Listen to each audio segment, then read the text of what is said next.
After the Sermon on the Mount, the longest recorded address by Jesus is his Olivet Discourse, which is found in Matthew 24 through 25.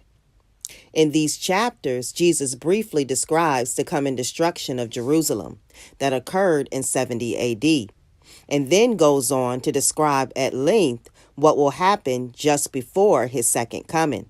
Christ goes into vivid detail of the signs and events that will comprise what is often called in Scripture the tribulation, a period of time in which God pours out his wrath on the unbelieving world and upon the Antichrist and his kingdom. A defining moment in the general tribulation period is described by Jesus in Matthew 24:15. Where he describes an incident that immediately brings about a terrible series of events. So when you see the abomination of desolation spoken of by the prophet Daniel standing in the holy place, let the reader understand. Once this abomination of desolation occurs, then there will be a great tribulation, such as has not been from the beginning of the world until now, no, and never will be. Jesus does not say what the abomination of desolation is in this passage or the parallel passage in Mark. However, Matthew and Mark both add the parenthetical note, let the reader understand, which underlines the criticality of those reading Matthew and Mark's Gospels being able to comprehend what Jesus was talking about. Although the abomination of desolation is not defined by Matthew, there are enough clues contained in Scripture to arrive at a reasonable conclusion as to what it will be. The word abomination in the Greek means something that is disgusting and oftentimes associated with that which is defiling and or idolatrous. In the Hebrew, the meaning is the same and is associated with pagan idols. The word desolation means to be in a condition that is uninhabitable and devastated. In all biblical uses, the term can be understood as the abomination causing the desolation. The abomination of desolation is mentioned 3 times in the book of Daniel. And he shall make a strong covenant with many for 1 week, and for half of the week he shall put an end to sacrifice and offering. And on the wing of abominations shall come one who makes desolate, until the decreed end is poured out on the desolator. Forces from him shall appear and profane the temple and fortress, and shall take away the regular burnt offering, and they shall set up the abomination that makes desolate. And from the time that the regular burnt offering is taken away, and the abomination that makes desolate is set up, there shall be 1,290 days. As is sometimes the case in Scripture, there is a dual or near far fulfillment to Daniel's prophecies. There is little to no disagreement among theologians that the near fulfillment of Daniel's prophecy refers to the reign of Antiochus IV, a Syrian king who ruled Palestine from 175 to 165 BC.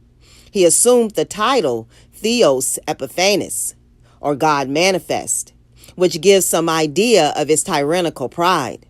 The text of Daniel 11:21 through 35 perfectly describes the rule of Antiochus, who gained his throne through intrigue, made numerous excursions into Egypt, and desecrated the temple in Jerusalem. The apocryphal books of 1st and 2nd Maccabees describe in detail the rule of Antiochus and the Jewish resistance to his brutal actions. Antiochus slaughtered thousands of Jews and attempted to obliterate the Jewish religion. History records him as desecrating the temple by sacrificing a pig, the most ceremonially unclean of all animals, on the altar and forcing the priests to eat its flesh. He then set up in the temple an idol of Zeus, the pagan deity he believed himself to be.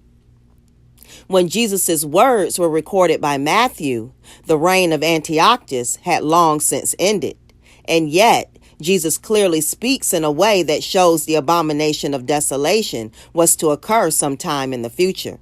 So while the reign of Antiochus clearly fulfilled part of the prophecies contained in Daniel, there is evidently a future aspect to it as well. Further, Antiochus's reign was not characterized with a covenant with Israel that was broken in 3.5 years, nor a complete desolation that occurred, which gives further evidence of a fuller future fulfillment of Daniel's prophecies. A few clues help piece together what this future event will be. First, Jesus says in Matthew 24 that the abomination will be standing in the holy place. The term holy place is found in only one other place in the New Testament and refers to the temple in Jerusalem. Psalms 24:3 also identifies the temple as the holy place of God. Next, Daniel 9:27 shows that it is a person who causes the desolation. One who makes desolate is repeated twice in the verse. So putting these two puzzle pieces together, we understand that a person being in God's holy place will cause some sort of desolation until complete destruction is delivered upon that individual. Moreover, the destruction of that individual has been decreed by God. Who could this individual be? Daniel 9:26 through 27 indicates he will be prince from a people who will come to destroy the city, or Jerusalem, and the sanctuary after the Messiah has been put to death.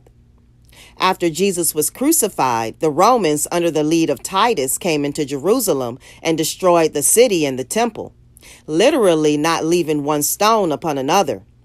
The prince who is spoken of, therefore, will be of Roman descent, with most theologians agreeing that his identity is the Antichrist.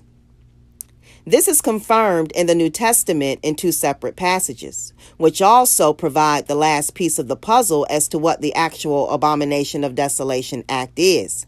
In his letter to the Thessalonians, the Apostle Paul describes the end times tribulation period and gives his readers an interesting sign of that period that concerns the Antichrist and an important blasphemy he commits. Let no one in any way deceive you, for it will not come unless the apostasy comes first, and the man of lawlessness is revealed, the son of destruction, who opposes and exalts himself above every so-called God or object of worship, so that he takes his seat in the temple of God, displaying himself as being God. This agrees perfectly with Jesus' statement about the abomination being in the holy place of God and the abomination being an individual, as described by Daniel. Finally, in Revelation 13:5, the Apostle John describes the Antichrist and the time given him to rule, which is 42 months. This agrees with Daniel 9:27, which says the Antichrist will break his treaty with Israel in the middle of the 7-year tribulation period. And it also matches up with Daniel 12:11, that there will be 1,290 days, which is approximately 3.5 years, before the abomination of desolation occurs. John also explains that an image of the Antichrist will be constructed, and those on the earth will be forced to worship it, and by the signs that it, the false prophet, is allowed to work in the presence of the beast, the Antichrist. It deceives those who dwell on earth, telling them to make an image for the beast that was wounded by the sword and yet lived, and it was allowed to give breath to the image of the beast, so that the image of the beast might even speak and might cause those who would not worship the image of the beast to be slain. It is possible that this image could be set up in God's rebuilt temple in Jerusalem and could be what Paul refers to rather than the Antichrist actually seated there in person. So by letting Scripture interpret Scripture, we find that a reasonable answer to the question of what is the abomination of desolation is that it will be the Antichrist, and 3.5 years into his reign, taking a place in God's rebuilt temple in Jerusalem and saying to the world that he is God and must be worshipped as God.